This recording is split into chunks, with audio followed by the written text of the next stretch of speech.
I'll now call the Newton County Board of Commissioners meeting to order, February the 17th, 2026. I'll ask Commissioner Long if you would lead us in the Pledge of Allegiance after Commissioner Henderson has our invocation, please. Yes, ma'am. Thank you, Madam Chair. Would everyone bow their heads? Most gracious Heavenly Father, we come before thee with thanksgiving in our heart. We come just thank you for just giving us another day, one that we had never seen, and once it's gone, we'll never see it again. May you guide us, may you lead us in what it is you would have us do. In Jesus Christ's Nazareth name we pray, amen. Amen. Amen. Stand, please. I pledge allegiance to the flag of the United States of America and to the republic for which it stands, one nation, under God, indivisible, with liberty and justice for all. Thank you.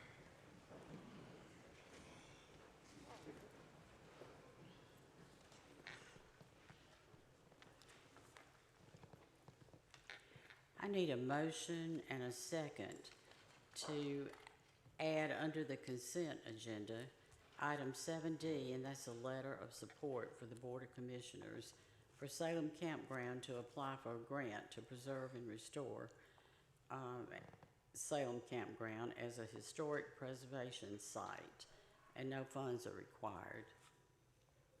So move. All in favor? Now I'd like to go to item number 3, the adoption of the agenda with a modification we agreed on. I need a motion and a second to amend our agenda, to approve our agenda. Second. Okay, all in favor? Okay, thank you. At this time, we'll have public comments. This is the time that we allow the public to comment their voice and concerns and opinions regarding agenda topics only. Each speaker is allowed 3 minutes.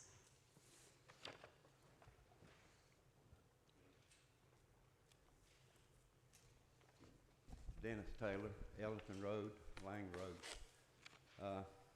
On agenda topic 11 and 12 the resolutions. If there ever was anything on the agenda that should get the entire full support of this board and the entire 120,000 citizens in Newton County, it should be these two. No matter where you stand on which side of the aisle, quality of life and infrastructure, sufficient infrastructure, sustainable infrastructure should be number one to everyone. Also, everyone should be concerned about air quality, noise pollution prevention, protection of rivers, streams, and wetlands, prevention of water displacement, flooding our residents' yards, prevention of expanding floodplains, putting citizen safeties in harm's way, ensuring development does not outpace safety departments' ability to render necessary services. If you're in a basketball game and the opposing team makes a 10-point run on you, you're going to call timeout. You're going to replan. You're going to slow things down. And that's what we need to do with development in this county. And these two are the first good steps in doing that. No one owns Newton County except for us, the citizens of Newton County. We own it. We have the power invested in y'all to make sure everything's built right and the way we want it built, and we develop that way.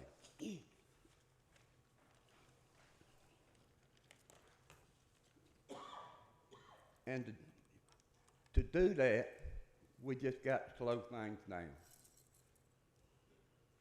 if developers want to come in our county, and they do, by the armloads, they need to come under our conditions and pay their own way. No more tax abatement for businesses coming in Newton County. That's ridiculous. We got what they want. They should be paying us and coming in here with us, and not the other way around. Thank you.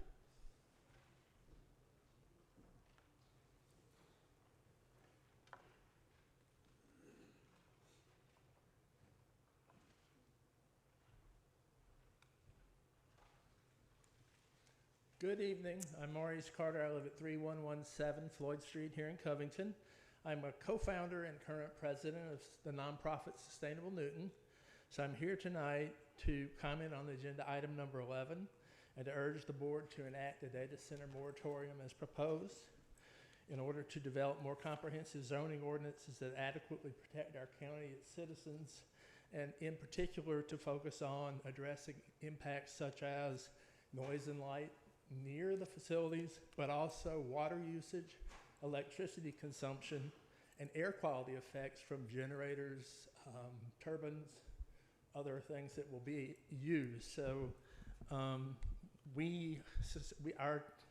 our organization has an environmental hazards committee that has been working closely for some time with state agencies, with other communities that have groups focused on this, and in particular with legal experts from the Southern Environmental Law Center. Bill Couch is here tonight. Bill chairs that committee for us. Some of our other committee members are here as well. And so if you decide to have a moratorium, look at the ordinances, we would be more than happy to provide the resources and information that we've gathered and be, and partner with you in any way that we can to help move that forward. Thank you. Thank you.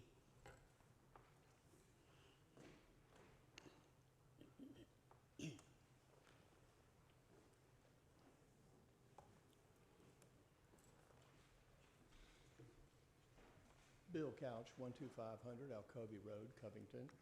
And I want to echo what Maurice just said. I'm with the Sustainable Newton. We've been working hand in foot with a number of agencies and with people to try to get a handle on data centers. And data centers are a confusing issue at best. We hope you guys will support a moratorium similar to the cities, and work with Sustainable Newton if you're interested. Thank you very much.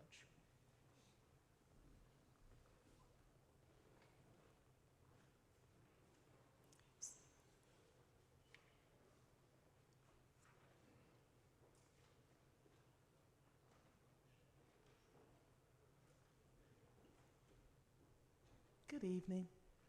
I'm Tina McCrae, and I'm a resident at 80 Village Glen Drive in Covington, Georgia. And I like to echo what the gentlemen were speaking about on number 11 and number 12, honestly, of the agenda. While I'm sure having data centers in our community would bring us some substantial income for our communities, however, I'm asking you to also consider the safety with putting forth a moratorium so that we can have time to think about how we're going to, you may have thought about it already, but I think we need to really look deeper into how we're going to manage it, how we're going to assess it, how we're going to protect us as citizens, water and electric. We know what's happening in other cities already, so let's take advantage of what we already know, lessons learned, and by doing that, we should have the moratorium so that we can really assess and have a better Newton County for us, the air quality, water, and electric. On the other hand, number 12, when it deals with convenience stores, I feel like that our community is better than just convenience stores. I mean, we look at surrounding counties and they're getting things like Sprouts and other things where some young people talk about this area being a food desert for healthier options for food and for shopping like that versus every other corner. I mean, where I live, there's a gas station and convenience store on every corner, and we need more than car washes and convenience stores in our community. We're better than that. I moved out here because I believe this community is better than that.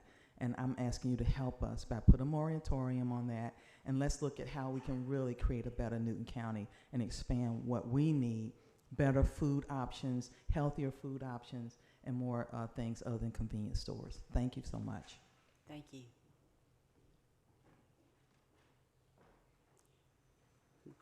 Do we have anyone else that's coming up to speak? At this time, we'll close the public comments. Under item number 5, Chairman's Report, I'll ask Chief Turner to come up.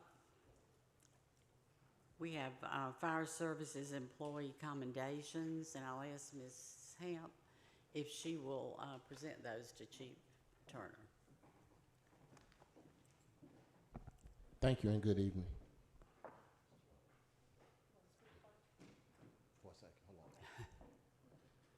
First and foremost, thank you this evening, Madam Chair, Board of Commissioners, County Manager, Ms. Nodley, and also Attorney Johnson. First, I want to recognize all of the men and women of the Newton County Fire Service and the exceptional job they do every day and the calls of service for the members of Newton County as a whole. But today, we are taking a moment to recognize 3 outstanding members of the Newton County Fire Service for their exceptional service, professionalism, and dedication to our community.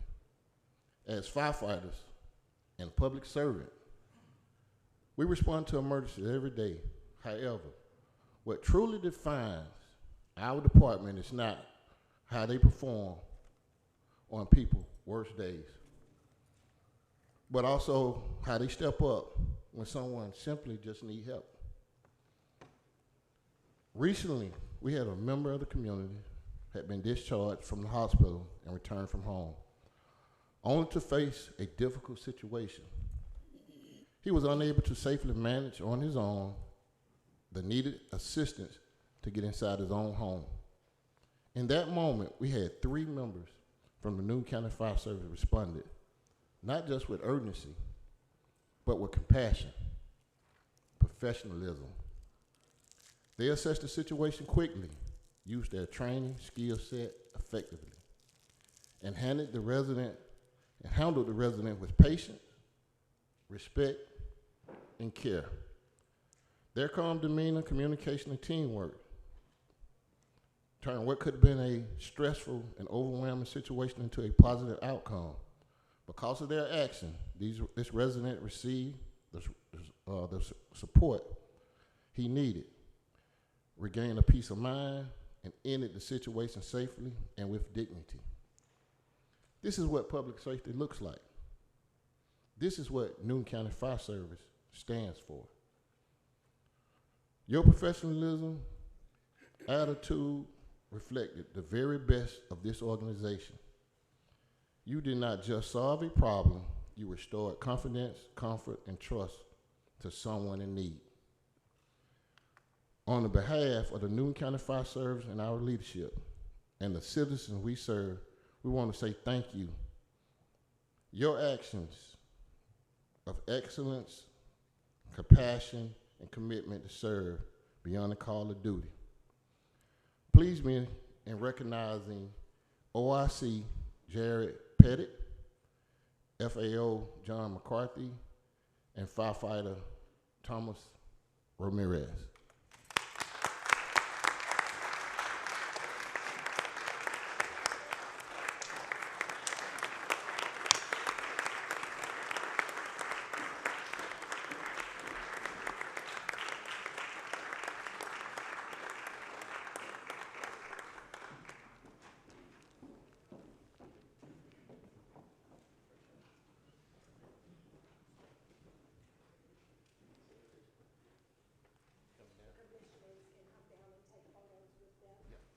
Come on, we're going to stand down here. Commissioner's going to stand.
Thank you. We appreciate your service so much. Now we'll go to item number 6, and that would be a report from the county manager, Mr. Brown. Good evening, Madam Chair, Commissioners. The county manager's report will kind of go over an overview of the latest round of commissioners' visits. Pretty much what we call it is budget in action. This time we had an opportunity to visit several departments, including Animal Services, Parks and Rec, GIS, IS, Human Resources, and the Coroner's Office. During this time that we wanted to get the commissioners a first-hand opportunity to see how the departments work on a day-to-day basis and how they impact the citizens of Newton County and support their every needs. So as we can see right here, that's the Parks and Rec. So we've taken a look at opportunities to see the new Spring Hill facility. And we're also talking with the Parks and Rec director about future plans for that department. GIS is giving the commissioners information about how they benefit the citizens by future planning, looking at opportunities for land acquisition and land processing for codes and other things like that, and to cooperate within development services as well. IS, Informational Services, just showing the commissioners how their department pretty much protect us from ransomware and other malware that could penetrate, the firewalls and keep us and the citizens of Newton County safe. Human Resources, we're looking at some different opportunities for improvement to help support our staff with health and making our staff as healthy and informed as possible. In our Coroner's Office, we're looking at an EMA. We're looking at some different opportunities here for renovation and upgrades to these 2 facilities to incorporate a possible morgue. That's a future discussion, relocation for that particular project. Weather events. I would like to bring up our E911 and our fire service and any other department that I can't see right now if y'all can come up or stand up for a brief second. So one of the things that we talked about at the last board meeting is y'all tireless work in helping the citizens of Newton County stay safe during the last 2 ice storms. I had a firsthand experience to go to the emergency, the EOC office, and walked and looked at how well y'all communicated with each other, several departments, not only within Newton County, but also the other cities within Newton County, other agencies as well. So I wanted to take this opportunity, if you don't mind, to give y'all a round of applause because of the effortless work that y'all continue to do.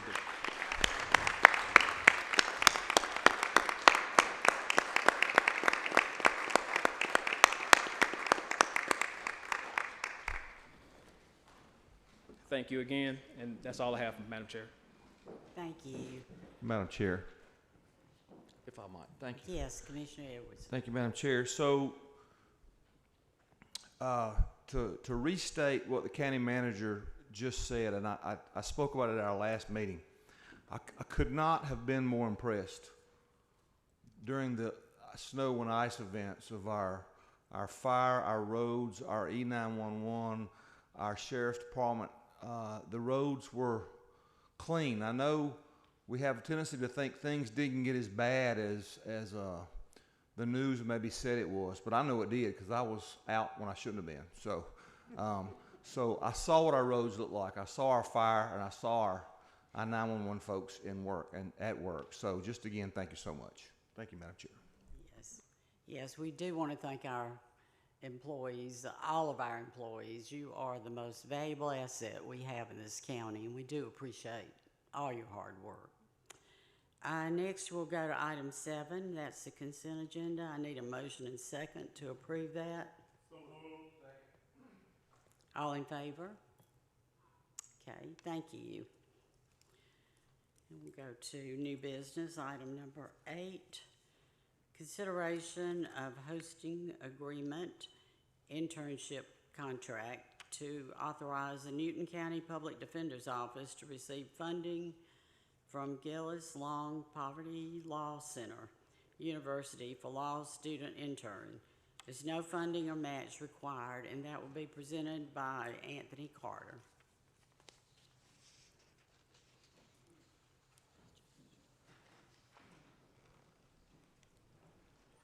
Good evening, everyone.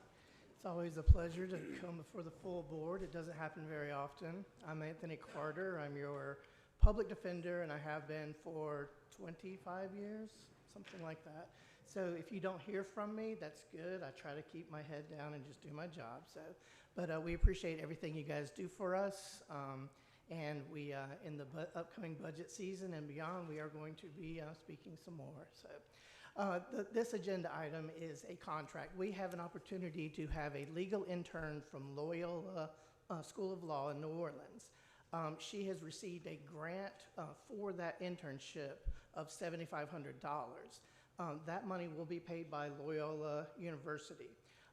Loyola is only asking that we run it through Newton County. So they will pay the $7,500. If she does what she needs, we will turn in timesheets to Newton County, and they will it'll be completely offset. We wouldn't be taking on any more liability than we would for any other intern. It's just running the money through Newton County. If anybody has any questions. Commissioner Henderson. Thank you. It's been about 25, 26, 27 years since we first met when you was appointed to the public defender's office. And you have worked hard to try to help the people who, and I believe some of them probably was good, but you worked hard, and I know where your heart is at, and I appreciate you, friend. Thank you. I appreciate you, JC. And I see there are a few of you who have not been to my office yet. It's important for me to get everybody in. Now, Commissioner Cooper has been on many occasions, so but you're still welcome to come by for a visit. But I do see some of you that I need to have come by and see what we do. So I'll be getting in touch with you soon on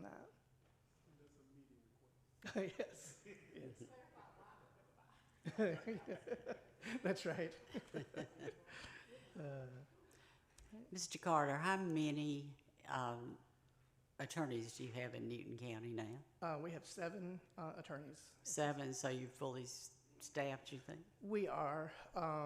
We had a couple of people who had a slight issue with the bar exam, and we kept them on pending being able to hire other people. We were able to bring in another position actually this month, or we're about to bring it in, which will get us up to 6 out of 7 having passed the bar. The other person is taking the bar this month, and so she should be fully barred by the time, within the next couple of months. Good. Yeah. Well, I know you handle a lot of cases. Yeah, as you guys know, I've come before you for 5 or 6 years saying we're not getting applicants, we're not getting qualified attorneys. Randy McGinley, the DA, started feeling the pinch as well, and you guys have worked with us on finding ways of recruiting people and retaining people. And I mean, Newton County has always been very good to its employees, and especially to my office. I just feel like you understand our role. It's not just it's not just the people that we represent. We also one of our biggest jobs is being efficient in clearing out the jails and making sure that the system runs correctly. When we're understaffed, you have people sitting in jail extra days. One inmate costs $50 a day at a minimum. That's $1,500 every 2 weeks. If we can't get to that person, if we can't, put the person into the state system or get them out of our jail. So there are so many things that we do to help, and you guys have always been so supportive of that, and I very much appreciate it. Thank you. We appreciate you. Commissioner Cooper. Mr. Anthony, I spent some years working with you. With the 7 you have, attorney, and what kind of caseload? I know when I was there, you had a huge caseload. So what's an average court day? How many possible cases that you can have? Each attorney at this point has around 150 cases that they are covering. That includes cases that have been where an arrest has been made and the person has made bond, and so that we're not actively dealing with 150 to 200 cases per person all the time. But we do have court 4 days a week. Each calendar is between 50 and 70 people, and that's anything from murder to DUI. So it is a very busy job. What we've got in place now, as opposed to the last few years, each attorney is assigned to a judge. We have an attorney for each of the Superior Court judges. We also have an attorney for the juvenile court judge here, and I'm able to have a supervising attorney who is able to go from courtroom to courtroom, help out the younger attorneys, and also help with the major cases. What I do are major trials, plus managing this office as well as Walton County. I have the same number of people in Walton County as well. So Jennifer Arndt is the chief assistant here, and she's a really, really good person and a very good lawyer, and she's been invaluable to my office. Okay. I just want to thank you Thank for you. what you do.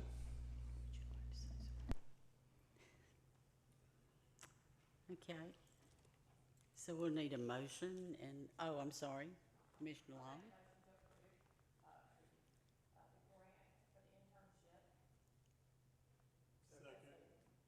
Okay, all in favor? Okay, thank you. Thank you. I'll be glad to sit around and talk about how good I am some more if you'd like, but I'll see you during budget season hopefully, so thank you. Thank you. Appreciate what you do. Item number 9, that will be our January 2026 financial presentation. Brittany White, our finance director. Good evening. Tonight I will be presenting the January 2026 financials. So January is the 7th month of our fiscal year, so that puts us right around 58% way through the fiscal year. So I'll start with our general fund revenues. To date, we have brought in $81.9 million, and that is right around 75% of our budget to actual. So these two graphs just show the per month breakdown of our revenues. As you can see, January is a very high month because that's when most of our tax revenues come in. And then the bottom graph just shows the actuals to budget for the year. So for our general fund expenditures, to date, we are at $61.1 million, which puts us right around 56% of the way through our actuals to budget. So this graph just shows the per month breakdown and then also the actuals to budget. January was a higher month due to there being 3 payrolls in the month of January. So for our general fund to date, we are currently revenues $20.8 million over our expenditures. As we progress, since we've collected most of our revenues for the year, you'll see that decline for the remainder of the year. So for our 3 enterprise funds, our water fund, they have brought in $8.3 million in revenue today, and their expenses are $3.5 million. For our solid waste fund, they're $5.5 million in revenues for the year, and they are $3.5 million in expenditures for the year. And for our Gaithers and Factory Shells fund, revenue today is $9,319. Their expenses to date are $133,000. We have 3 active SPLOS. So for the first active SPLOS is 2011. We have 1 remaining project there, the historic jail, which is currently underway. For our 2017 SPLOS, we still have a few active projects there. The remaining balance there is $31.9 million.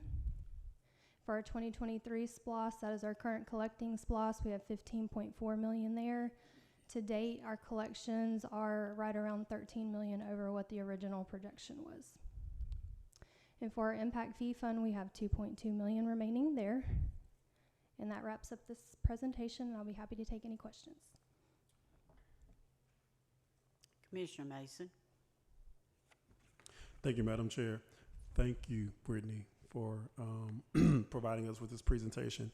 If I can ask, on the SPLOS projects, the ones that are still that we're working on, is there any way that in the presentation we can kind of highlight those? Oh, yeah. Because we're getting a quick glance, and so that way, and of course we get a report as well, but just so that in that presentation, even the citizens will kind of be able to see which ones are still active. If we can just highlight that, I think that would be great. Absolutely. Just to be transparent once again. No problem. Thank you. You're I welcome. appreciate you. Thank you, Madam Chair.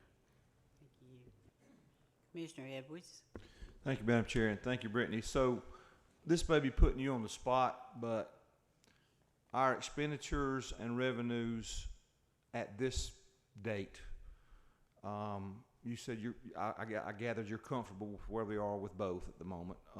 This part of the fiscal year? Our expenditures are slightly higher than I'd probably like to see this time of year, but our revenues are trending exactly where I would expect them to be.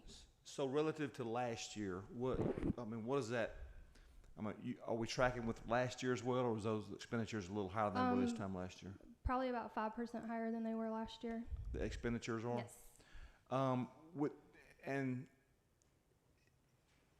I don't know if you can put your finger on it, but I mean, we funded some unbudgeted positions a couple months ago. Would that be some of that, maybe? I would not have to be some of it, maybe, but which positions are you talking about? Okay. All right. Thank you, Madam Chair.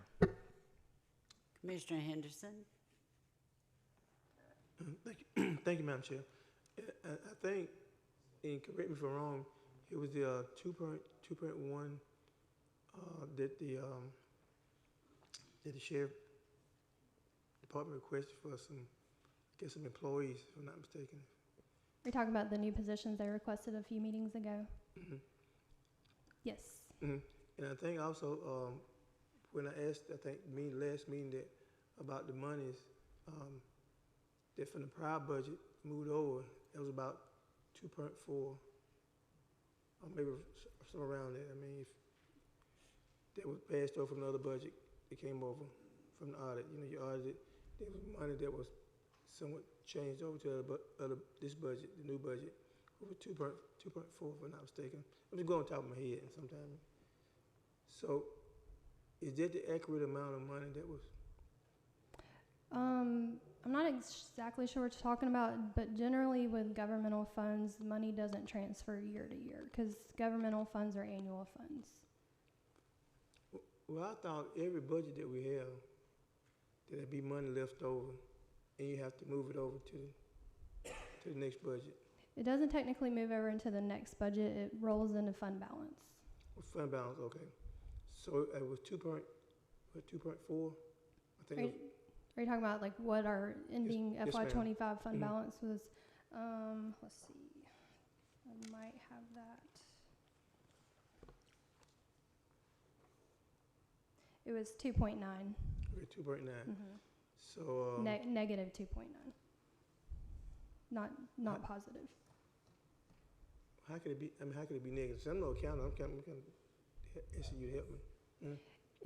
There was a deficit last year because if you recall, I think it was maybe last November, December, where we moved $6.5 million of fund balance into the Public Works SPLOS fund for paving. So we utilized $6.5 million of fund balance last year in the budget, therefore causing a deficit last year. Okay. So that specifically goes back, they went back to pay for that, or help pay on that deficit. Say that one more time, I'm sorry. So the monies that probably might have been a positive for us, it went back to pay off the deficit. If we wouldn't have rolled that fund balance over into Public Works, we would have ended with around $4 million positive. Okay.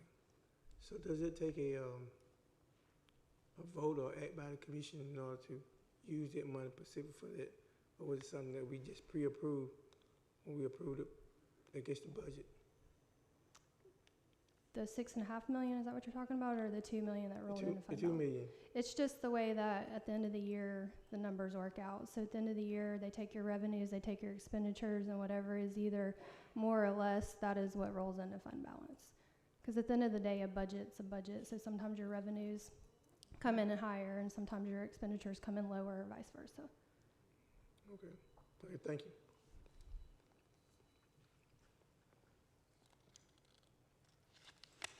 Any other questions? Okay, we'll move to item number 10, consideration of budget transfer contingency for new positions. So the next item will be a budget transfer for contingency for new positions. This is money that was already budgeted in the FY26 budget. So this is put in a line item called contingency for new positions. Once the positions get posted on the website, that's when we come to you to request to move the money over for these positions. We only move the amount of money needed for the positions for the remaining of the fiscal year, so we're not budgeting for the entire year. So with this budget transfer, we are requesting for government buildings and facilities, a maintenance tech, a custodian, a maintenance worker, and administrative specialist. And for the finance department, an accounting specialist 2. For the human resources department, human resources generalist. And for recreation, a park ranger, a custodian, and a maintenance worker. So the total salary and benefits for all these positions totaled to $217,744, and we are requesting to move that money from contingency into the department budgets. Any questions about this? Commissioner Mason? Thank you, Madam Chair. So, Brittany, you're saying the only request right now are for the positions that you just stated, not all of the ones that we have listed here? Yes. So which ones do you see listed? So we have finance, fleet maintenance, government buildings, human resources, public defender, public works, senior services, magistrate court, probate court, recreation department, tax commissioner. Correct. So the ones that are highlighted in blue on that spreadsheet, I believe are the ones that are coming before you tonight. Okay. The ones in yellow are the ones you've already approved. Okay, so And then the ours others- is in black and white, so I guess Oh. that's okay. I That's made all that copy for you. right. Oh, okay. So, so the darker colors, I'm assuming, would be the blue. Will be the ones that are being asked for just for tonight, which equates to the 217,744. Yes. Okay. All right, and then the others, you'll be coming to us maybe at a later date when we need to move funds for those positions. Correct. Thank you, Madam Chair. Thank you, Brittany. Commissioner Long? Brittany, what he's talking about is I made a copy. I know I asked for it late this afternoon, so I was afraid that the boys wouldn't have time to look at it. So Mama made a copy for everybody. But anyway, thank you so much. And I think that we've said it over and over again that this is coming from a fund that we have separated. It's budgeted, but we don't pull these monies out until it's time. Correct. That way they don't get used for other things instead of Exactly. salaries. Thank you so much. Thank you. Okay, we need a motion and a second. All in favor? Okay, thank you. Thank you. Thank you. Okay, we'll move to item number 11. Consideration of a resolution enacting a moratorium on the acceptance of applications, requests, or submissions proposing the development of data centers within Newton County. And this is time sensitive, and it will be presented by Ms. Applewhite.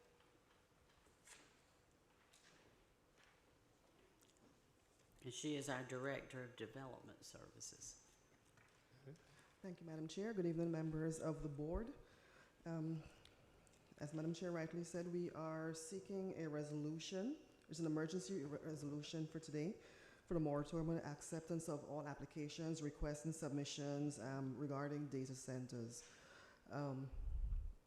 Currently, our ordinance only addresses data centers in the Stanton Springs area, and we have had an influx of inquiries and applications that came through. So this is requesting a moratorium so we can move the text amendment forward for data centers, and then it will eventually be incorporated into the overall UDO update. You want a motion first? You want a motion first before discussion? A motion and a second. I'll make a motion as stated by the planning director. All in favor? Discussion. Oh, discussion. We need a discussion. Commissioner Long. Thank you for working on this. This is something near and dear to my heart for sure. Like I say, I've been doing this for 12 months now with data centers. And, you know, I want to explain the reason why the county had not had an ordinance and had not done this before prior, because all of the requests for data centers have come through the cities, not to the county, and there's lots of reasons, and I won't bore you with all those details, but so it's really important that we go and work on our ordinance, and we have been working on that with our director here and adding things, and I would love to have you guys take a look at it for us. We've had several classes about this. I know Commissioner Mason and I have taken a couple of these and have really kind of dug in and served on some panels and some upcoming panels on this. But I think it's something that we need to do as a county so we can get our ducks in a row and work on these ordinances, because we are getting inundated with these because we have our UDO in place for residential. So thank you so much for drafting this for us, getting this out. We were going to do it at the last meeting, but I think we needed to do some advertising or something like that. Okay. Commissioner Mason, I think you were next. Yes, ma'am. Thank you, Madam Chair. Thank you, Shayna, for working on this. Thank you to our county manager as well. I know he probably was like, Commissioner Mason is calling me one more time about this moratorium. Because I wanted to make sure that we got this done in a timely manner. Because we are being inundated with all of these requests, we want to make sure that we are protecting our community. And so despite what, naysayers may say, this board works very, very hard and very, very diligently and consistently behind the scenes to ensure that everything that we hear our residents say, and even some things that we don't hear you say, that we know.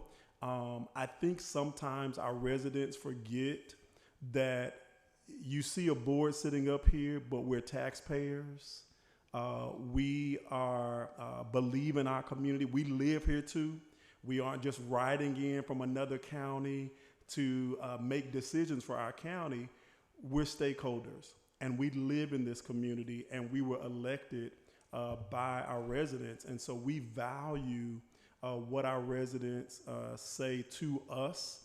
And so I just want to make our residents know that we hear you, we love you, and we're going to fight for you. That is our objective. That is our goal. That is why we're sitting in these seats. And I know sometimes it may not seem like, oh, they're doing it fast enough or they're getting it quick enough. But we are working diligently behind the scenes. And this is one of those things that I know I pushed and pushed and pushed. I have sat on panels. Like Commissioner Long said, we've been asked to sit on future panels as well, upcoming panels. We're doing our research through the Association of County Commissioners of Georgia, through the National Association of Counties. We're trying to gather as much information as we can. I personally, when I came back from Washington, D.C. last February, had a meeting set up with a commissioner in Virginia. If you know anything about Virginia, they are known as the data center capital of the world, because I wanted to understand, these data centers and how they work and how they could be pros and what the cons are, and what's going to be best for our community. Our Director of Development Services talked about currently we have a data center in Stanton Springs. That's all we knew, and that's all we had, because we weren't getting those requests in the county. They were basically coming in the municipalities or in the cities.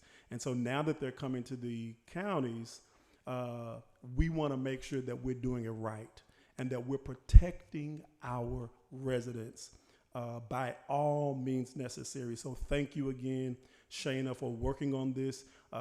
Thank you to our county manager, our acting county manager, Mr. Brown, for making sure that we got this. And this is a sign. We want our residents to know that we hear you and that we are diligently working on your behalf to make sure that things like this get on our agenda and that we address it as quickly as possible, because we're protecting our residents. Thank you, Madam Chair. Thank you. Commissioner Edwards. Thank you, Madam Chair. So I know I have been sitting at the data center table. Well, I know Commissioner Long, we shared a couple of the same meetings with end user customers as far back as October or November of 2024. So that's when the data center craze was first getting started. And My problem is with data centers is the supply, the infrastructure, the electricity and the water. You know, electricity and water, electricity is not supplied by Georgia Power and Oglethorpe Power just for Newton County.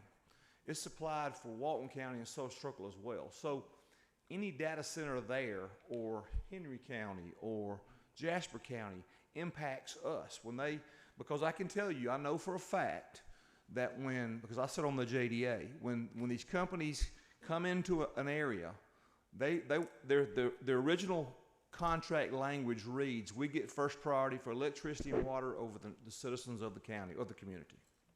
Of course, we turn that down, both at the water level and the utility level. So we tell them no, but that's their first ask. That's their mentality. So we're hoping this puts a pause in place, and I've been begging our state legislators for something at the state level to regulate this, because this is not a county or community by community issue. This is a regional and even a state level issue when it comes to electricity, water, gas, and all those other issues. So I hope this puts a pause in place for Newton County, but I want to caution everybody, we're one lawsuit away from it not mattering in Newton, the southeastern part of Newton County. We're one lawsuit away. If Social Circle annexes our southeastern part of the county, we have no control. So that's where we are. So it won't matter how many moratoriums we put in place in that part of the county, it won't matter. So, and the last thing I wanted to ask of legal is the term data centers in this resolution or in this agenda item, will that cover all server, does that include server farms? Does that include everything that we would think of typically in a data center? Is there a technicality that would allow somebody to come in and ask for a data center even with the moratorium? Thanks for the question. I don't believe so. I believe just the commonly understood term data center, as that would be reasonably interpreted under zoning law. If it would fall within that category, I believe the moratorium would apply. All right, thank you. And thank you, Shana, and thank you, Madam Chair. Commissioner Mason. Thank you. I'm sorry, I have one more thing. At our last meeting, I kind of mentioned some bills that the state and Commissioner Edwards kind of triggered my memory. I know I had one of my colleagues, when I talked about these bills, said, well, what are we doing on a local level? How are we addressing this on a local level when I talked about state bills? I talked about House Bill 1059, which is a data center moratorium from 2026 to 2028. This legislation imposes a moratorium on the construction of data centers from July 1st, 2026 to December 31st, 2028. It also establishes the Data Center Impact Assessment Commission to study the impacts of data center development and to develop recommendations for a statewide zoning ordinance or a model local ordinance. So when I read that at our last meeting, and the question was posed by one of my colleagues, well, what are we doing on a state level? Here it is. This is what we're doing on a local level. So we are working with our state to make sure that we are both in alignment with what they're doing on a state level and what we're doing on a local level. And so this is proof today that you see number 11, that what they're doing on a state level is what we're also doing on a local level as well. So don't underestimate what we're doing on a local level. We're doing our best to work with our state to make sure that they are reinforcing what things that we're doing on a local level as well. So I just wanted to put that out there. Thank you. Commissioner Henderson. Thank you. Thank you, Madam Chair. I just want to say that, you know, when we first heard about data centers, and the first person came up with Mr. Dennis Cheek, and the first thing he said is that if they're going to come, make them pay their way. And I think, and it was just, I think, right. It was only the right thing to do. But there was other commissioners in other counties, such as Walden County, who I know had reached out to me and said, well, why can't we all sit down together and talk about it and let us, as a group, figure out what we want, what's best for our citizens, both in Walton and Newton. Well, we never did have that meeting. And I think basically, from my opinion, somebody correct me if I'm wrong. I like to be proven wrong. And that is, we never speak out. Instead, we sent a group of attorneys there to go out and fight instead of us getting together, elected officials, whether it was Rawlton County or the city of Covington, and whether it was the town of Pordale.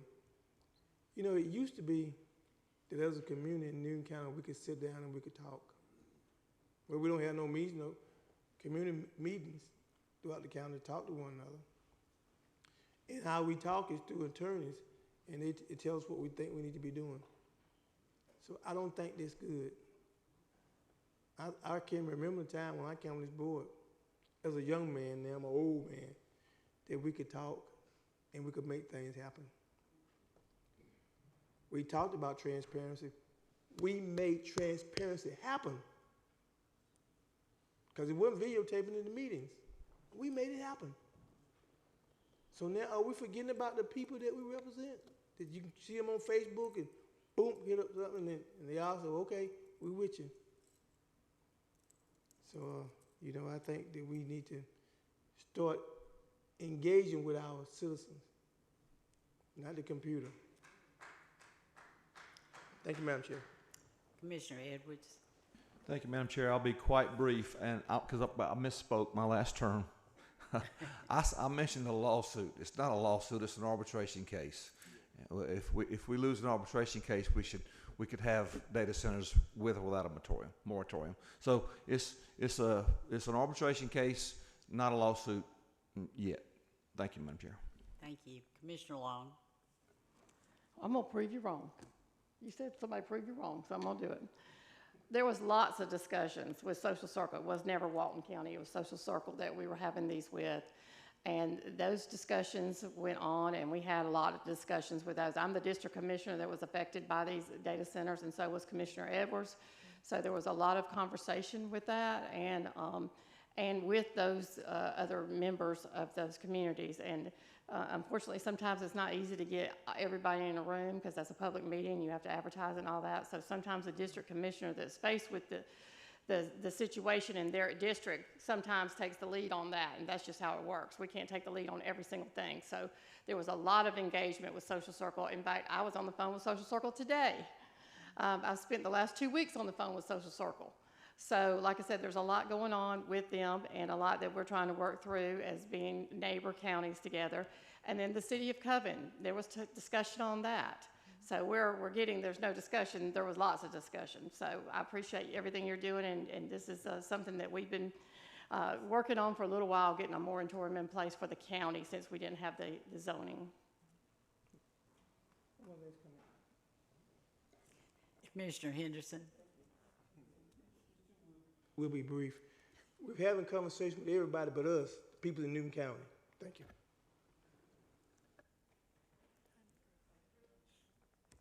Okay, we have a motion and a second, so all in favor? Okay, that's unanimous. Thank you. We'll go to item number 12, consideration of a resolution enacting a moratorium on convenience stores on acceptance of applications, requests, or submissions that propose the development of convenience stores. Ms. Applewhite. Thank you, Madam Chair. Yes, we're also seeking a resolution of the Newton County Board of Commissioners to enact this emergency moratorium on the acceptance of applications, requests, or submissions that propose the development of convenience stores or C-stores. And this is with and without pumps, and we're asking for it throughout the unincorporated Newton County. We pulled applications or projects that came through. We have approximately just one for 2023, 2 land disturbance permits for 2024, and then everything else was 2025 and 2026. So we have a total of 16 currently in the hopper. And again, 13 of them alone are just last year and this year. Of those, only 6 are in the overlays. So they're looking at the rural crossroads, the major junctions of the highways, where there's small commercial hubs. like around 212 and Highway 81 and so on. So we're finding that they're also happening, throughout the county. And there's been a rapid increase on that. And while our intention is to update this section in the UDO, we feel that we should just do a text amendment to address the concerns now. We've gotten a lot of feedback from our residents, on the influx of C-stores that are coming in. So this is the purpose of pulling this text amendment forward now, and then it will be incorporated into the UDO once that is adopted. Okay. We need a motion and a second, and then we'll have a discussion. So we have a motion. Okay. Any discussion? Commissioner Henderson? Thank you, Madam Chair. I agree. There's too many convenience stores. 'Cause typically, the convenience stores are part of a beer store, which is alcohol. And our children get a hold to alcohol easily. They get an old one, go in the store and buy them a beer or buy them a wine, and they bring it out and they drink it. So the question I want to ask you, Ms. Applewhite, is since they can go out and buy the wine from the convenience store, what are they going to be monitored, or is it just for the unincorporated Newton County? How does? Yes, well, our jurisdiction would be for those that are located in the unincorporated county. Currently, they do have to obtain a alcohol, license along with their business license to sell the beer and wine. We do have an ordinance that monitors that, and it is also managed by code enforcement. Yes, ma'am. So if there are any violations that we are made aware of, we do go out and address those. Yes, ma'am. The reason why I said that because my constituents who are part city, they came to my house and they raised hell at me about a convenience store right beside the liquor store in town. And so we went to the city of Covington, and it was going to be approved because everybody said, "Oh yeah, it's in the ordinance." But I think when the crowd got there, and they stood up and said, "We don't want it," I think they agreed, "We don't have it." And so what I'm saying is this: if it's something in your community that you don't want, and yes, we got the government, you should come to us, and we'll do what we can to help. But it's in your hands. If you don't say nothing, you do nothing, and they do what they want to you. Thank you. Commissioner Cooper? Ms. Shana, I want to appreciate you. Thank you for taking this. It's been very dear to me and passionate, one of my passions. I know in the district that I represent, and I can count on like 6 gas stations in less than half a mile. That's a lot of gas stations. So I just want to thank you for working on this for us. Commissioner Mason? Thank you, Madam Chair. Thank you, Shana. This was another one of those items that I diligently called our county manager to say, can we get this on the agenda?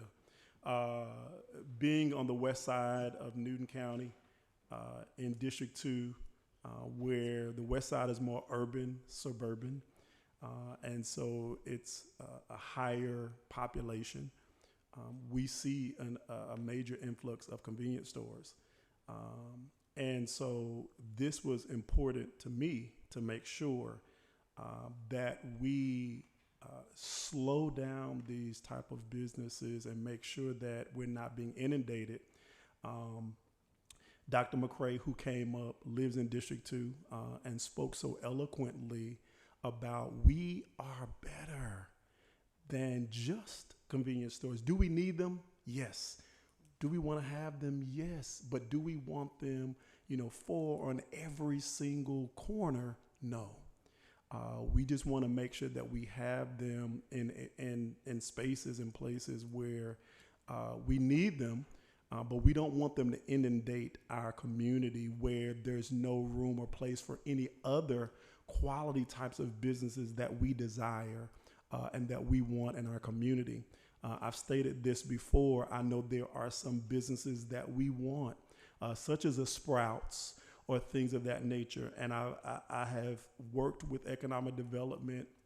As a matter of fact, a few years ago, I did a community and retail summit where we brought in a retail coach to help guide us and guide me as far as how the retail areas should work in District 2.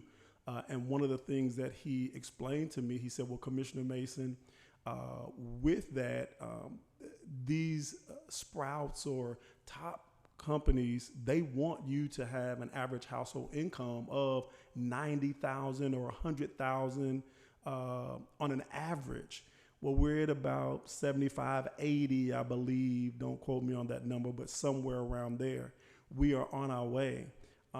And so as we continue to grow and as our community grows from a space of smart growth that we're doing, because we want to be, this board wants to be strategic in how we grow. We don't want to just throw things up. We want to make sure that we are strategic in where we're placing things, where we're putting them, so that our community can say, you know what, this is a great place to live, to work, and to play.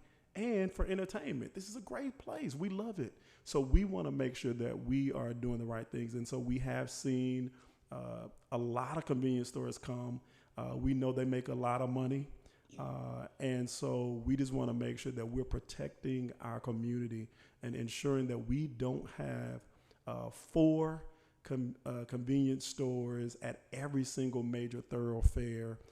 And I'm glad that we are now addressing this in our Unified Development Ordinance as well. We're going to be addressing this as well. So this is another one of those things that we saw that we really needed to address as a board. So thank you, Shayna. Thank you, Mr. Brown, for collectively working together to make sure that this was presented to the board so that our residents will know that we are hearing them and we want to address this concern as well. Thank you, Madam Chair. Commissioner Edwards. Thank you, Madam Chair. So, Shayna, this moratorium would include convenience stores, would include properties that are already zoned, flumed and zoned for convenience stores, correct? That is correct. It will affect any new application that comes in for a C-store, with or without pumps. And the date was what again? The date of the moratorium would be? Today. Oh, today. Okay. So what in the UDO, and I'm asking this because I don't know, what in the UDO are we looking to change, and what in the UDO would prevent 4 convenience stores on all 4 corners of an intersection? I think one of the key things we're looking to include would be distance separation.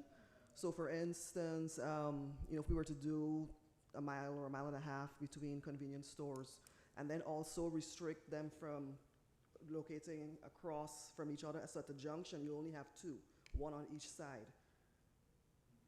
So they won't be able to have 4 at a junction because you have that distance separation. So that will cut at least at junctions, it will cut them down in half at least. So that would be written into the UDO as allowable by that zoning? Yes, if it's a commercial zoning that it's allowed in by right, yes. But right now, there's nothing saying that they can't locate right next to each other. That's the issue we're having now. They're clustered. They tend to cluster at major junctions, or you in a linear pattern, you'll find them close together, along a road. So we think that by implementing like a distance separation, that should help to alleviate, some of the locations that they'll be able to go into. So theoretically speaking, we could do this with fast food restaurants as well. I imagine so. Yeah. Okay. Thank you, Madam Chair.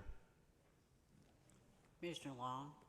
On the lines of what Commissioner Edwards said, so we could also incorporate not by right because of zoning and do special use permits too, right? Yes, we could. Okay, so we'll look at all those the options, right? Okay, and we can look at other counties that are doing a good job at this and see what they have. All right, I just want to make sure because I don't want it to be by right, just because they have the zoning that they get it. See what I'm saying? Okay, thanks.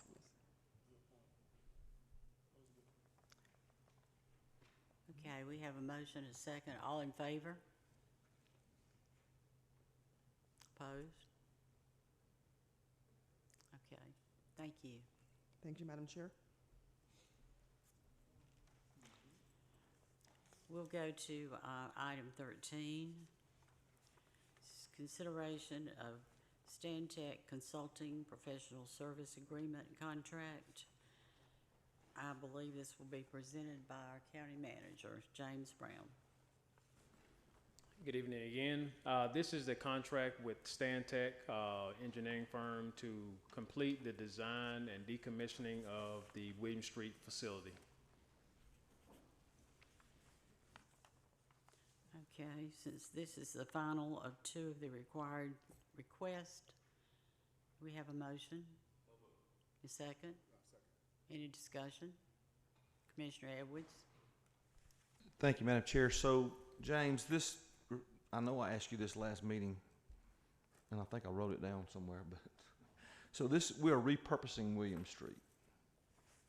We are decommissioning, so we will. So I had it right the first time. Yeah, you had it right. So we're going. The goal is to rehabilitate the raw water pump station to divert the water from. Instead of going to City Pond, it would be diverted to Lake Varner. We will then decommission the William Street facility, which is right here on the corner down the street, and look at different options yet to be determined at City Pond. So we're working with the City of Covington to look at different options for that reservoir. Okay. Thank you, Madam Chair. Commissioner Henderson? Oh, I'm sorry. Commissioner Long? See, we do love each other. Yes, we do. So the question, you know, every Sunday at church, Don Floyd asked me about that water tower over there, and that something needs to be done with that. So what will happen with that tower over there? It will be decommissioned as well. What does that mean? Torn down? Torn down. Okay, Yes. it'll be gone. All right, thank you, because he wants it painted, and I said, I think we're taking it down. So thank you for clarifying that. Commissioner Henderson? Yes, ma'am, thank you. Is the William Street facility, is that the same facility that I think PFAS, the son was detected in? That is correct. So the PFAS was detected several years ago in the City Pond reservoir. Therefore, which feeds into William Street. So the goal originally, before we did that testing several years ago, was to rehabilitate that facility, since it is at that time 74 years old. But once we got that round of testing that we did, we thought it would be more prudent to consolidate our operations to the Cornish Creek facility. Absolutely. And utilize that facility and decommission this one. Great, thank you. Okay, we have a motion, a second. All in favor? Okay, thank you. Now we'll go down to item number 14. That's the public comments. At this time, the public is allowed to comment on open topics. Each speaker is allowed 3 minutes.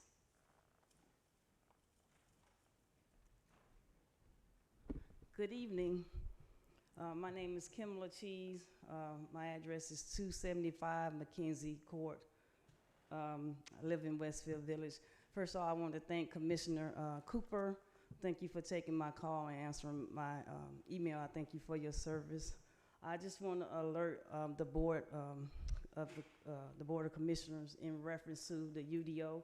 I don't know where we at in the review, but here's what's going on in Westfield Village. Pulte Corporation just turned it over to the residents last week, February the 10th, which was our first HOA board member.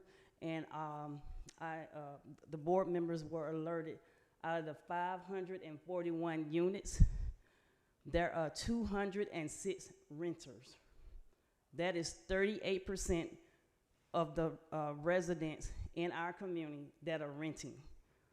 I know that the HOA is not your purview as far as these new proposed HOA, but I am deeply concerned, how are we going to enforce any type of rules when The makeup is 60% homeowners and 38%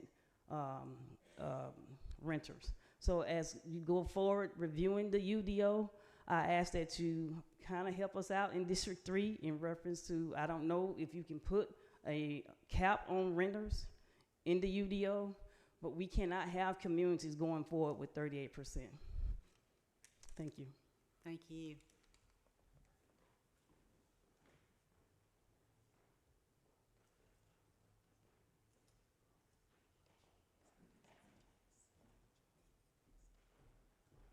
Good evening, I'm back again. I'm Dr. Tina McCrae, and I am a resident at 80 Village Glen Drive, a part of the Westfield Village community as well with Ms. Kim. And so our neighborhoods butt up to one another, but I'm District 2. I agree with Ms. Kim about what you're hearing. And what we didn't know, Pulte, I've come before you all about Pulte builders before.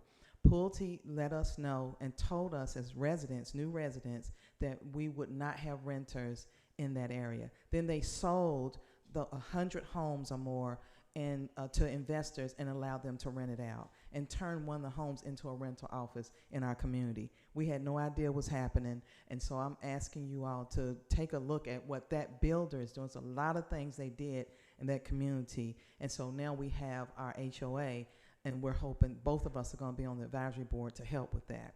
The second thing I want to address is I love my commissioner, and we go head and toe about bringing in healthier options for us to have for residents, for grocery stores and things like that. And we do talk about the median of income.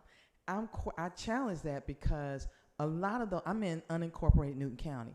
Those communities are at 500,000, 300,000 homes. You're not going to tell me that's a $90,000 or $78,000 salary when people are affording those type of homes. So I'm asking you all to look at that again and look beyond that radius into a 15-mile radius outside of that to make sure that we're able to get the same quality as our neighboring counties. Again, we're better than what we're seeing in that area. I'm telling you, Highway 162 is a mess. It's a mess. I thank you all for widening the road and working on it, but it is a mess, and it shouldn't be with the quality of people we have in our community. Thank you. Thank you.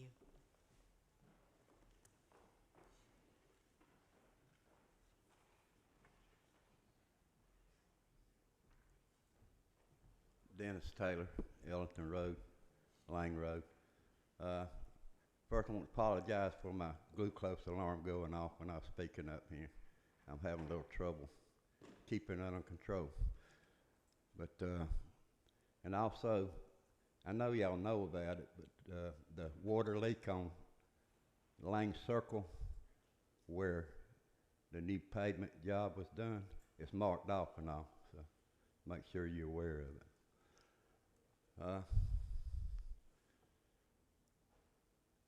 I've been watching this government for 45, 47 years. And when we come out here and speak, we're not attacking anybody. I think this board right here in front of us is probably the best board we've ever had as far as everybody getting along, everybody, no egos. County attorney looks at us when we speak. County manager looks at us when we speak. And that means a lot. But data centers. If you want to know what a data center do to you, go to South Memphis, Tennessee. See the pollution. See the noise. Hear the noise. And you know what a data center do to you, especially if they're running off big. You know, electricity hurts you and the water hurts you. But if you're running off diesels and you living around them, you're putting up with it 24 hours a day, even if they're under the decimal limit, over time, it's going to affect your hearing.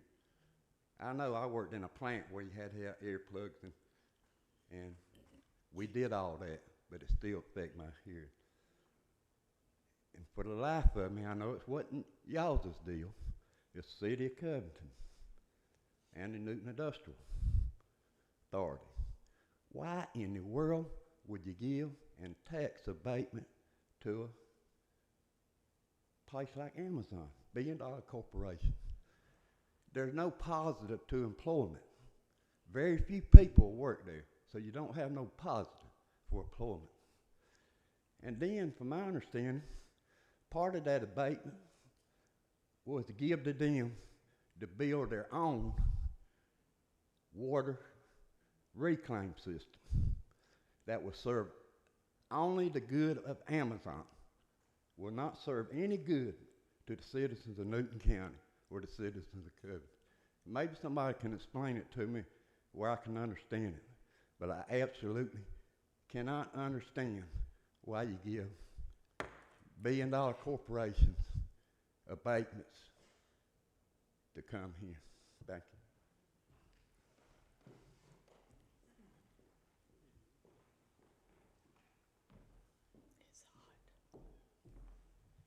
I really didn't know I was going to speak. My name's Wendell McNeil, and I'm here to speak as a property owner in this county. I want to thank y'all for what you do. Probably 50% of my inventory that I own is here. And what I have in Rockdale, I'm selling and actually moving it here. And so I'm real concerned with the data centers, and I'm just glad that everybody is in tune to what's going on, because it does affect investors, you know, where we move our money once we sell something. It's important.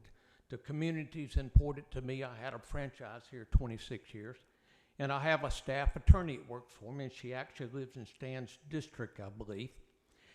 And so thank you for what you do, and keep an eye on the growth and have smart zoning. Thank you.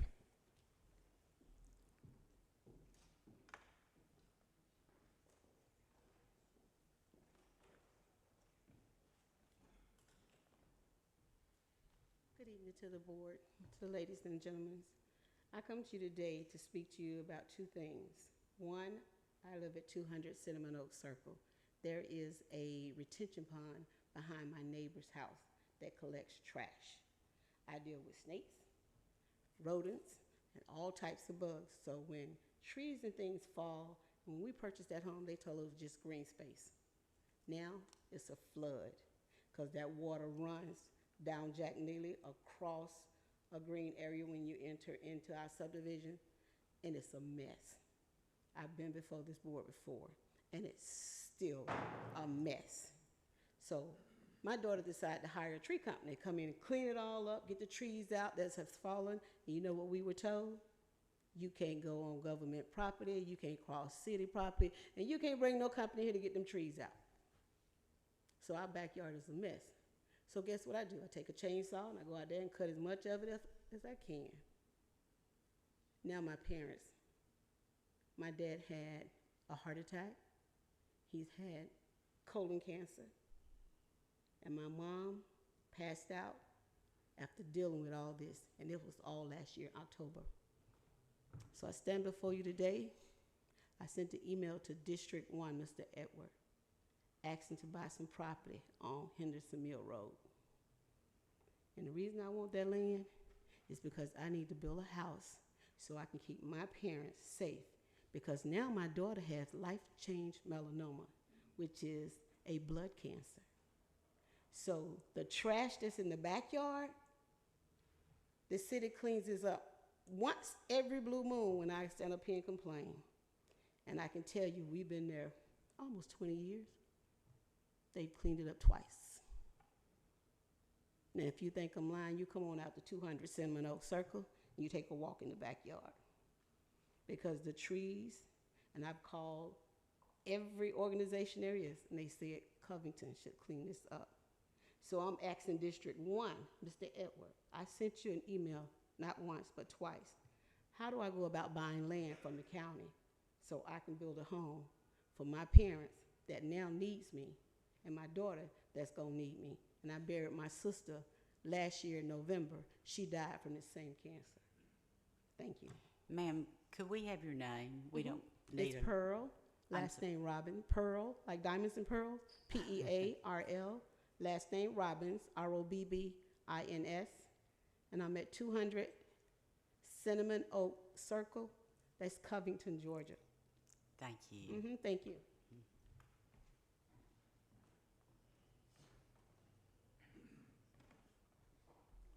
I'll get it right this time, Miss Hayes. My name is John Clemens. I live at 152 Deep Step Road, Covington, Georgia. First off, I want to say thank you to all of you for the work that you are doing on, obviously, this number 11, the resolution about the data centers. It's all near and dear to our hearts, and I recognize that it's a hot subject, and I appreciate all that you're doing. And I have a couple of questions, and I don't know whether you'll be able to answer them or not, but Ms. Long said something about a while ago that the applications come through the city before they come to you all, and I don't understand that. Which is greater, the city or the county? I mean, it looks like to me the city is here and the county is here. It looks like y'all got more territory. Y'all ought to be the bigger, the ones that answer a little bit quicker. I don't know, but I'd like to understand that process and why it seems that these people go to the city first. Is the city milquetoast? Are they pushovers, or what's the situation there? You know what I'm saying? Also, on another note, how is it that Social Circle seems to be able to come to Newton County and grab property, or try to grab property? I don't understand that either. From what I hear, I don't know this for a fact, but what I hear, Social Circle's kind of in a monetary bind. Whether they are or not, I don't know. But anyway, it makes no sense to me, that process either. Maybe you all can touch on that. And lastly, I'll sit down after I say this. I would appreciate, I just left the Board of Education meeting to get over here to this meeting. It would be real nice if you all could choose different nights so that I could attend this one and not have to hurry to get over to this one. Just a thought. Thank you. Thank you.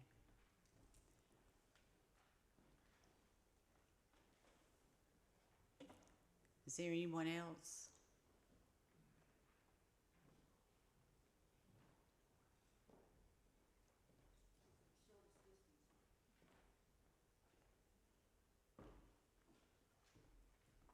Good evening, Commissioners. Thank you for the opportunity to speak. I just want to echo some of the, there's a lot of emphasis on number 11 on the agenda. It's on everybody's mind, and we appreciate that there's a moratorium on that, and that's great. It didn't declare how many days this moratorium would be, so we're interested in knowing that answer. And also to the gentleman back here, speaking to the fact that these huge corporations that want to build these data centers, okay, and it won't employ very many people locally. You'll probably have 3 24-hour tours, where people are monitoring because it's all digitized. So there's not going to be a big boom in employment. I don't see that unless I'm just missing something. But that we could take like a corporation like Amazon, he's getting real close to Elon Musk. But if a corporation wants to come in here and build out, okay, and then that has to be decided. But that any cost is borne by the residents, I don't get that. I would make it akin to, I'm going to make some improvements in my house, and I'm going to need a lot more electricity and some water, and I'm going to ask my neighbors to, pay for it. So anyway, I would like to learn and understand more about the effect on the citizens, and the environmental impact is very concerning as well. So thanks for the opportunity. Oh, I didn't give you my name, did I? Or did I? Monica Darrow. You didn't. Monica Darrow, 20 Randy Ridge, Oxford. I'm in District 3. Thank you. Thank you.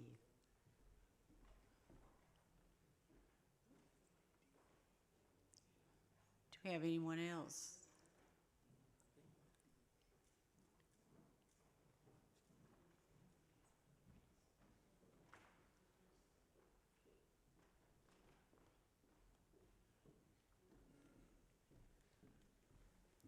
Hey, I'm a little bit nervous, but good evening, Commissioners, and thank you for the opportunity to speak. My name is Audrey, and I'm here because Newton County is experiencing the same challenge we're seeing across the region, rapid high-density computing growth, without a clear enforceable standard for managing the noise and environmental impacts that come with it. Right now, the counties are being asked to approve massive data center projects while relying on outdated tools that were never designed for 24/7 mechanical noise, heat exhaustion, or the carbon footprint of these facilities. I'm here tonight to offer a ready-to-adopt solution that solves all three. I've developed a patent-pending compliance methodology called CNGZ Ultra. It is an engineered living wall system designed specifically for data centers and other high-impact industrial uses. It provides a minimum 5 decibel reduction at property line, a minimum 4.55 tons of carbon sequestration annually, a fixed non-optional configuration that is fully audible, and zero cost or liability to Newton County. It's not a landscaping, it's a compliance standard, something your planning department can apply the same way they apply fire codes, requirements, or stormwater controls. I have a packet that I can leave with you all to look over. Okay, we'll get that after the meeting. Okay. Thank you. All right, thank you.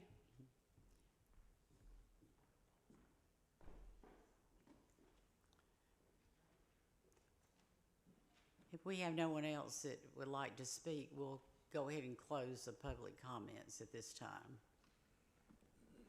We'll move on to the board comments. Commissioner Edwards. Thank you, Madam Chair. I'll try to be brief. That never works out, but so I want to make a couple of statements. We've talked about data centers and convenience stores and all types of development. And I live in a very, very rural part of Newton County, southeastern part of Newton County, as does Commissioner Long. And we've had discussions as a board, one-on-one discussions at different times. But nobody dislikes this idea more than myself, because if I had my way, we'd never develop another piece of property in the county, period. That's just the way I see it. That's the way I would want it, but I live in a real world, so that's not going to happen, right? So we have forces that are bearing down on us at this time, and we're going to have to decide as a county what we can accept as development and where. We can develop it. Social Circle may tell us what we're going to have in certain areas, or someone else, or the court may tell us what we're going to have in certain areas. But we have to decide as a community what we're going to accept in the different parts of the community. You know, the District 2 is different than District 4. So, I mean, 1. So, you know, we have to decide what we're going to accept. And the flip side of that is the revenue side, right? If we lose it to someone else, i.e. Social Circle, then that revenue is gone. So, as much as I dislike the subject, we're going to have to decide at some point what we can live with in these undeveloped areas, because they won't be woods and cows and deer and squirrels forever. There's just not. It's particularly the exit Highway 11 and I-20. You're within 3 hours of 2 ports. You have a railroad that runs literally through the middle of that area, and with I-20. So it's an emerging area. So we have to decide, I don't know how we do that, but we have to decide what we're going to be able to live with in those development areas. I absolutely despise housing, right? So I don't want to see more houses, but I don't want to see a data center either. So those are some thoughts to ponder, because especially on that end of the county, the other parts of the county are built out. So we have to look to the other side of the county, particularly on that southeastern part, to look at what we can live with. And Commissioner Long and I are going to probably have to have some sessions with the people of those neighborhoods and say, hey, what can you live with? Because it's going to be decided for us at some point. We can either make the decision, or you can have another commissioner sitting here in years from now and he not be as conservative in terms of what he wants in that area or she wants in that area for, you know, any longer. Those notions could be gone. So just start thinking about that. I think it's important that we don't catch the public and blindside the public with these type conversations. I put this on my social media before, so I don't think this will come to a surprise to anyone. I've even said these things, same things from here. So we have to decide what we can live with, what we want, what's our best fit, what's our best return on investment, because things are changing very, very fast in that corridor right there. Thank you, Madam Chair. Commissioner Mason. Thank you, Madam Chair. I'm going to also try to be brief as well. I want to touch on some of the points that some of our residents spoke about. One, HOAs and renters. We know that has become an area of concern. I have personally tried to, when we had new housing developers come in, ask them to their face, would you mind putting some type of covenant in place to limit the amount of renters that you allow when you're building it? Of course, they looked at me and said, Commissioner Mason, no, we're not willing to do that. I think because it's all from a financial perspective for them. So this really hones in on those subdivisions that have homeowners associations. Those HOAs can put in their covenants, if they want to limit the amount of renters, put it in your covenant.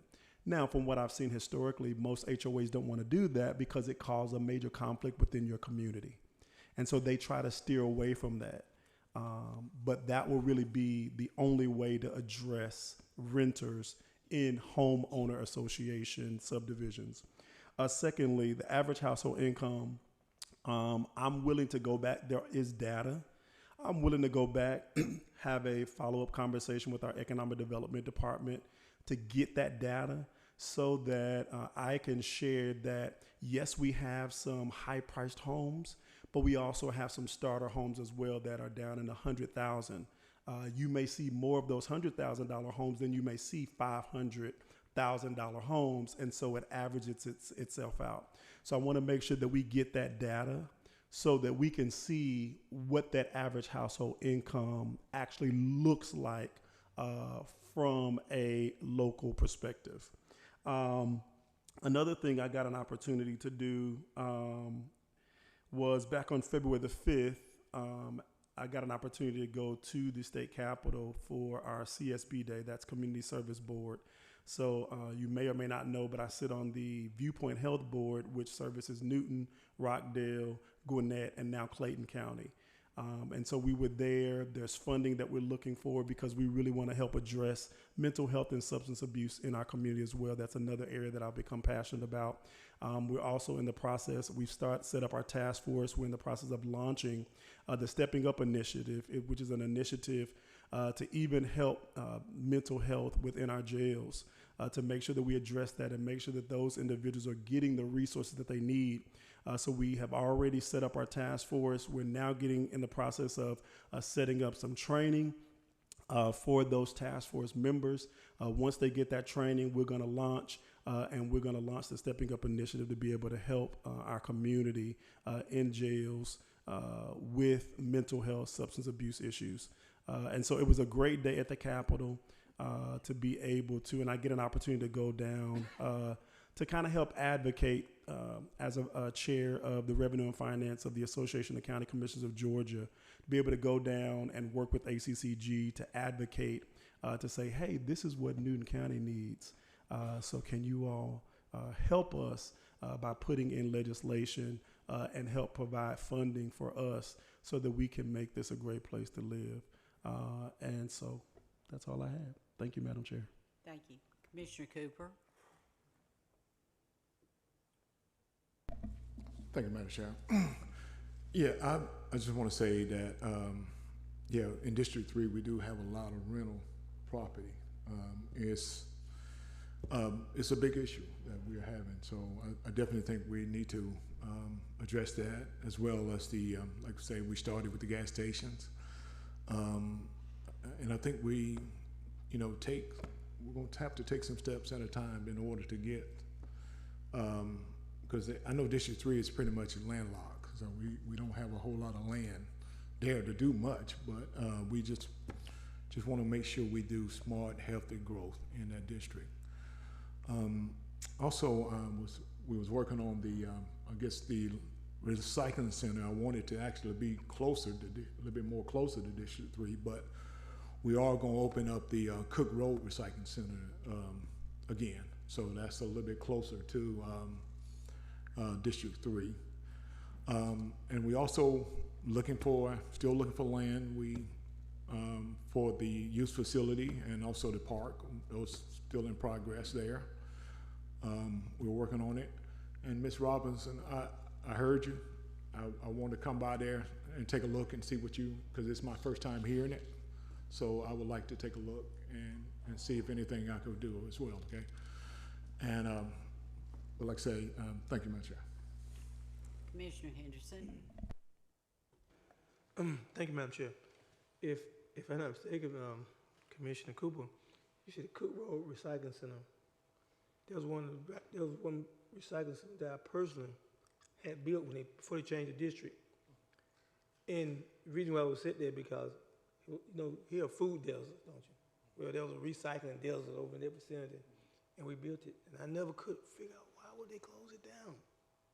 Why? It beats me, but I'm glad that it's back up for the citizens of Newton County.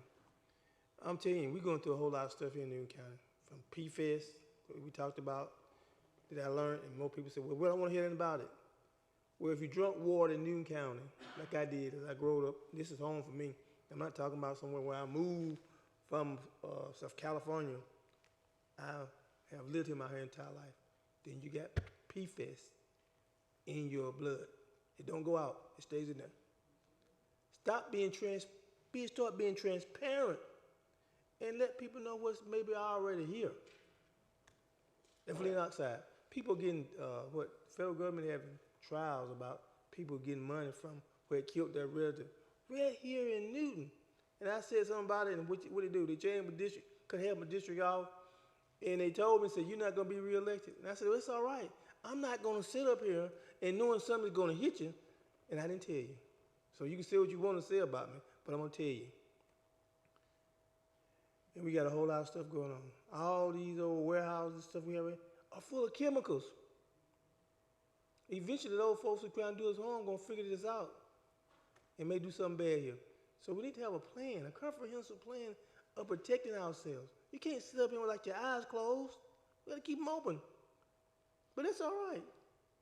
There's something just like what my mama used to call me, John the Baptist. He would tell everybody to repent. The kingdom of God is in. I'm John the Baptist, telling you what might happen to us, and I hope and pray that it doesn't to us. Thank you, Madam Chair. Commissioner Long.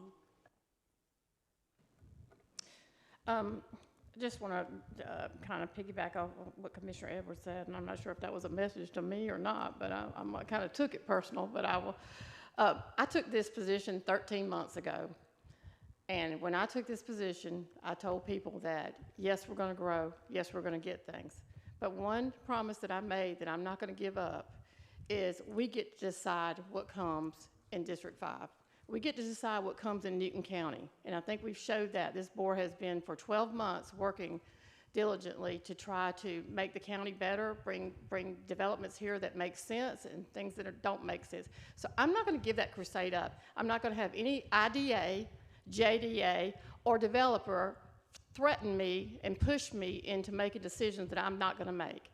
I'm going to go on my deathbed fighting for this county. And I don't care who wants to sue me, sue the county, sue anybody. We get to decide what we want in this county. There's great projects we can have in this county. I have talked to many people about developing on Highway 11 projects that make sense. We can't even sustain data centers, even if they want to sue us for a data center. We don't have the water, we don't have the resources, and we're not going to give it to them. So to say that we got to compromise with people that want certain things that don't fit here in Newton County, take it somewhere else. I don't care. And you know what? We are going to have some good projects. We can have developments. We can have things like Wire Park, if you've never been there in Watkinsville. We can have shopping centers that make sense. We can have subdivisions that make sense. We can have a 55 and older development. I've tried to talk to people about those things. There's lots of I'm in the real estate business, folks. There's lots of developments out there that we can do to make this county wonderful, and we don't have to have different government agencies or different developers because they're rich push what we don't want in this county. And I'm not going to compromise for that. I'm sorry. And, you know, my thing is we get to decide what we want. And I know the citizens believe that, and they want that. And to sit here and, you know, we got to have something, I realize that. I realize there's certain things we have to have. But I tell you what, I work hard every single day, and if you don't know me, I do this. I work hard every day to find a reason that if they're trying to get over on us, I'm going to figure it out before they do.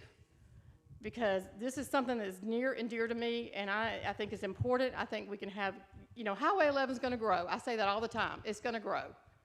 But we don't need 5 convenience stores. We don't need a truck stop. We don't need 8 data centers. And, you know, yes, there is a problem with, and I'll explain all that to you, about these annexations. The city's coming in and trying to annex. They're trying to annex because we won't give them what they want. That needs to stop at the state level. That needs to stop at DCA. And that's something I'm working on right now, too, because it makes me mad that other people can come in here and make decisions for our community. So we need to be the ones making all the decisions for this community. And we need to support the commissioners that have fast foods everywhere and things like that they don't want. We do try to work with other cities. You know, just because somebody wants something and shove it down our throat doesn't mean we have to go out there and meet with them. And I'm not going to. I'm sorry, I'm not going to. And I know people think I'm anti-growth. I am not anti-growth. We have to grow. Highway 11 is going to grow all the way to Walton County at some point. But we don't have to have something that does not help our community and does not bring jobs to us and does not make this community be better than it should be. And that's how I believe. And I'm not going to, you take me down with a flight. I'm not going to flip-flop on the way I feel about it.